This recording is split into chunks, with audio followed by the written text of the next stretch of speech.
அஸ்ஸலாமு அலைக்கும். எல்லாரும் எப்படி இருக்கீங்க? நல்லா இருக்கீங்களா? Welcome to taste my foot. இது வரைக்கும் எங்கள் சேனலை சப்ஸ்கிரைப் பண்ணாதவங்க ப்ளீஸ் சப்ஸ்கிரைப் பண்ணுங்கள். அப்படியே பக்கத்தில் இருக்க பெல் ஐக்கானையும் கிளிக் பண்ணுங்கள். எங்கள் வீடியோ உங்களுக்கு பிடிச்சிருந்தா லைக் பண்ணுங்கள், உங்கள் ஃப்ரெண்ட்ஸ்க்கும் ஷேர் பண்ணுங்கள். ஓகே, இப்போ நம்ம வீடியோக்குள்ளே போகலாம்.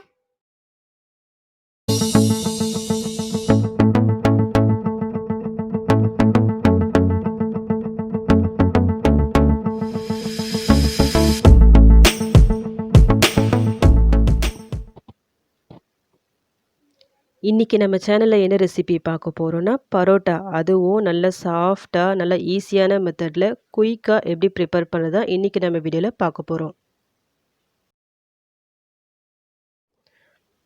நார்மலாக பரோட்டா சாஃப்டாக வரதுக்காக முட்டை சேர்ப்பாங்க, கை வலிக்க மாவு பிசைவாங்க, அப்போ தான் சாஃப்டாக வரணும்னு சொல்லிட்டு. பட் சின்ன சின்ன டிப்ஸ் அண்ட் ட்ரிக்ஸ் நம்ம ஃபாலோ பண்ணிட்டா நம்ம முட்டையும் சேர்க்க தேவையில்ல, ரொம்ப நேரம் கை வலிக்க மாவும் பிசைய தேவையில்ல, ரொம்ப ஈஸியாக ஃபாஸ்ட்டாக சாஃப்டான பரோட்டாவை நம்ம ப்ரிப்பேர் பண்ணிடலாம். அதுதான் இன்றைக்கி நம்ம வீடியோவில் பார்க்க போகிறோம். ஸோ இந்த வீடியோ கடைசி வரைக்கும் ஸ்கிப் பண்ணாமல் பாருங்கள்.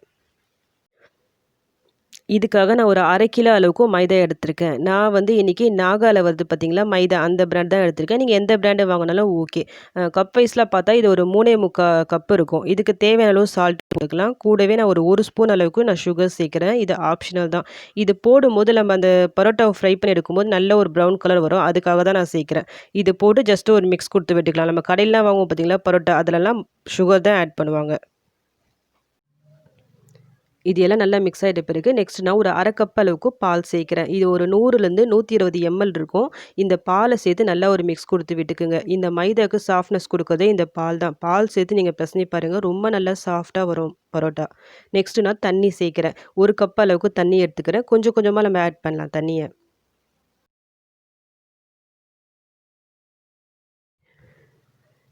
இந்த 1 கப் தண்ணியை நான் ஃபுல்லாக ஊற்றிட்டேன். 1 கப் தண்ணின்றது ஒரு 250 ml தண்ணி இருக்குது. இது எல்லாத்தையும் போட்டு ஜஸ்ட்டு ஒரு மிக்ஸ் கொடுத்துக்குங்க. இப்போ இந்த பால் தண்ணி எல்லாம் நல்லா சேர்த்துட்டு மாவு நம்ம பிசைய தேவையில்லை. இந்த மாவுலாம் ஒன்று சேர்த்து ஜஸ்ட்டு அப்படியே விட்டுடுங்க. ஒரு காட்டன் கிளாத் வச்சு இந்த மாதிரி மூடி விட்டுருங்க. ஒரு 20 நிமிஷத்துலேருந்து ஒரு 1/2 மணி நேரம் அப்படியே இருக்கட்டும். 20 நிமிஷம் ஆயிடுச்சு. இப்போ நம்ம ஓப்பன் பண்ணலாம். ஒரு 2 ஸ்பூன் எண்ணெய் போட்டு ஜஸ்ட்டு நல்லா இந்த மாதிரி மிக்ஸ் பண்ணி விடுங்க. ஓவராலாக நம்ம அழுத்திலாம் பிசைய தேவையில்ல. நம்ம 20 நிமிஷம் ஊற வச்சோம்ல, அப்போ நீங்கள் ஓப்பன் பண்ணும்போதே நல்லா சாஃப்டாக இருக்கும் உங்களுக்கு மாவு. ஜஸ்ட்டு ஒரு 5 நிமிஷம் பிசைஞ்சால் போதும். கரெக்டாக நான் ஒரு 5 நிமிஷம் தான் மாவு பிசைஞ்சேன். பாருங்கள் எந்த அளவுக்கு நல்லா சூப்பராக சாஃப்டாக வந்திருக்கு பாருங்கள். அவ்வளோதான். இதுக்கு மேலே நம்ம மறுபடியும் ஊற வைக்கணும்னு அவசியம் இல்லை. நம்ம ஃபஸ்ட்டு ஒரு 20 நிமிஷம் ஊற வச்சோம் பார்த்தீங்களா, அதுவே போதும். அதிலேயே உங்களுக்கு நல்லா அந்த சாஃப்ட்னஸ் கிடச்சிரும். நெக்ஸ்ட் டைம் நீங்கள் பரோட்டா பண்ணும்போது இந்த மெத்தடில் ட்ரை பண்ணி பாருங்கள். இப்போ நம்ம பரோட்டாக்கு மாவு உருட்டி எடுத்துடலாம். உங்களுக்கு எந்த சைஸில் பரோட்டா தேவையோ அதுக்கேற்ற மாதிரி நீங்கள் மாவை இந்த மாதிரி எந்த விரிசல் இல்லாமல் நல்லா பால் மாதிரி உருட்டி தனியாக எடுத்து வச்சுருங்க.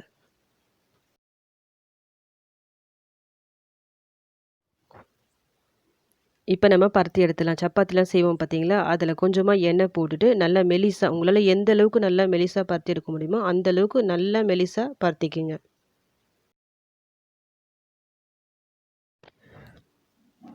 உங்கள் கிச்சன் கவுண்டரில் ஸ்பேஸ் இருந்தால் அதை நல்லா க்ளீன் பண்ணி அங்கே கூட நீங்கள் இது நல்லா செய்யலாம். நல்லா ஈஸியாக உங்களுக்கு வரும். என்னுடைய கிச்சன் கவுண்டர் வந்து கொஞ்சம் சின்னதாக தான் இருக்கும். ஸோ நான் சப்பாத்தி செய்கிற இந்த பலகையை நான் பருத்தி எடுத்துடுறேன். இப்போ நல்லா மெலிசாக பருத்தி எடுத்தாச்சு. இதில் 1-2 ஸ்பூன் அளவுக்கு எண்ணெய் போட்டு ஃபுல்லாக நல்லா க்ரீஸ் பண்ணி விட்டுட்டு இந்த மாதிரி நல்லா மடித்து விட்டுருங்க.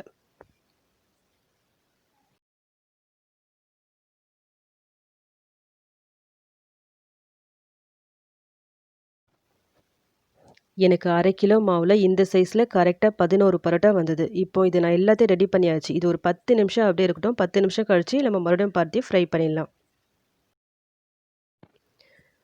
இப்போ 10 நிமிஷம் ஆயிடுச்சு. ரெடி பண்ணி வச்சிருந்து ஒன்று எடுத்து கையால் ஜஸ்ட்டு இந்த மாதிரி 4 பக்கமும் ஒரு ப்ரெஸ் கொடுத்துட்டு அப்புறமா சப்பாத்தி கட்டையால் நம்ம ப்ரெஸ் பண்ணி விடலாம். நீங்கள் கையால் கூட ஃபுல்லாக உங்களால் முடிஞ்சால் ப்ரெஸ் பண்ணி விடுங்க.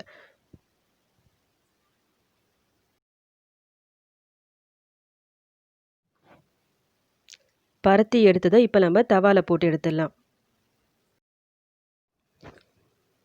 ஃப்ளேமை பொறுத்த வரைக்கும் மீடியம் ஃப்ளேமில் வச்சு ஃப்ரை பண்ணி எடுத்துக்கோங்க. ஒரு 2-3 ஸ்பூன் எண்ணெய் போட்டுக்குங்க. எண்ணெய் போட்டு 2 சைடும் மாறி மாறி திருப்பி ஒரு 2-3 தடவை நல்லா திருப்பி ஃப்ரை பண்ணி எடுத்துருங்க. 2 சைடு நல்லா குக் ஆகிற மாதிரி பார்த்துக்குங்க. பரோட்டாவை பொறுத்தவரைக்கும் நம்ம மாவு பிசைறது தான் இம்பார்ட்டன்ட். மாவு மட்டும் நம்ம கரெக்ட்டா நல்லா பிசைஞ்சு வந்துட்டோம்னா, ஃப்ரை பண்ணி எடுக்கும்போது ஆட்டோமேட்டிக்கா அது சாஃப்ட்டா வந்துரும். ஸோ இந்த டிப்ஸை மட்டும் நீங்க ஃபாலோ பண்ணி மாவு பிசைஞ்சு எடுத்துருங்க. உங்களுக்கும் நல்லா சாஃப்ட்டான பரோட்டா ரெடி ஆயிரும். நம்ம சுகர் போட்டிருந்தோம் பார்த்தீங்களா? அதனால தான் பாருங்க நல்லா லைட் ப்ரவுன் சூப்பரா வந்திருக்கு பாருங்க கலரு. இப்போ நம்மளுக்கு 2 சைடும் குக் ஆயிடுச்சு அவ்வளோதான்.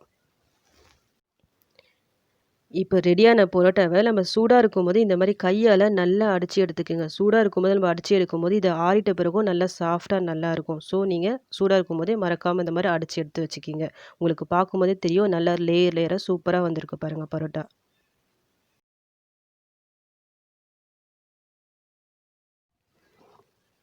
இதே மாரி பேலன்ஸ் இருக்க மத்த எல்லா பரோட்டாவையும் நம்ம ரெடி பண்ணி எடுத்துடலாம்.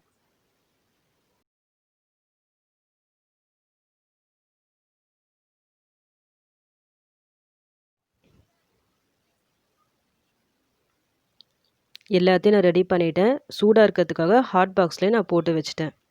அவ்வளோதான். இப்ப நம்மளுக்கு சூப்பரான சாஃப்ட்டான பரோட்டா ரெடி. இப்போ நம்மளுக்கு பரோட்டாவும் ரெடி ஆயிடுச்சு, சால்னாவும் ரெடி ஆயிடுச்சு. பரோட்டாவை பொறுத்தவரைக்கும் எம்டி சால்னா சூப்பரா இருக்கும். ஆல்ரெடி நம்ம சேனல்ல எம்டி சால்னா எப்படி ப்ரிப்பேர் பண்ண சொல்லிட்டு நான் வீடியோ அப்லோட் பண்ணியிருக்கேன். அந்த வீடியோ பார்க்காதவங்க ப்ளீஸ் போய் செக் பண்ணி பார்த்துக்குங்க. இப்போ நம்ம இதை சூடா சாப்பிட வேண்டியது தான். நான் சொன்ன இந்த மெத்தட் படி நீங்களும் மாவு ரெடி பண்ணி பரோட்டா செஞ்சீங்கன்னா, உங்களுக்கும் இந்த மாரி செம சாஃப்ட்டான சூப்பரான பரோட்டா கிடைக்கும். அப்படி நீங்க ட்ரை பண்ணி உங்களுக்கு ரிசல்ட் சூப்பரா வந்துச்சுன்னா, ப்ளீஸ் எனக்கு கமெண்ட் பண்ணுங்க. இந்த வீடியோ உங்களுக்கு பிடிச்சிருந்தா ப்ளீஸ் ஒரு லைக் குடுங்க. எது பிடிச்சிருக்கோ எனக்கு கமெண்ட் பண்ணுங்க. எது பிடிக்கலனா கமெண்ட் பண்ணுங்க. நெக்ஸ்ட் வீடியோல கரெக்ட் பண்ணிக்கிறேன். உங்களுக்கு ஏதாவது டிஃபரண்டான ஹெல்த்தியான ரெசிபீஸ் தேவைன்னா எனக்கு கமெண்ட் பண்ணுங்க. நான் நெக்ஸ்ட் வீடியோவ அப்லோட் பண்றேன்.